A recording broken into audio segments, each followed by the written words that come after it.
Jassie gift നേരിട്ട അപമാനം.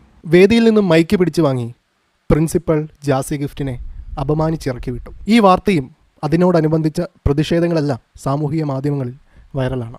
കലാബോധമില്ലാത്ത, ശാഠ്യവും തങ്ങളുടെ അധികാരവും ഉപയോഗിച്ച് വിദ്യാർത്ഥികളെ നിയന്ത്രിക്കുന്ന, വിദ്യാർത്ഥികളുടെ ഇന്നത്തെ മനസ്സ് മനസ്സിലാക്കാൻ സാധിക്കാത്ത ഒട്ടേറെ അധ്യാപകർ നമ്മുടെ ചുറ്റുമുണ്ട്.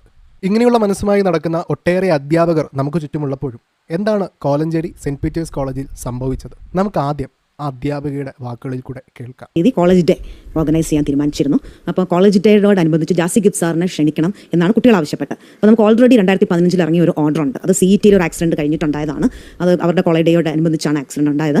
അതായത് കോളേജ് ക്യാമ്പസുകളിൽ എക്സ്റ്റേണൽ പ്രോഗ്രാംസ് സമ്മതിക്കില്ല, മ്യൂസിക് പെർഫോമൻസോ DJ പാർട്ടികളോ ഇതൊന്നും സമ്മതിക്കില്ല എന്നാണ് ഓർഡർ ഉള്ളത്. ഹൈക്കോർട്ടും അത് കോട്ട് ചെയ്തിരിക്കുന്നതാണ്.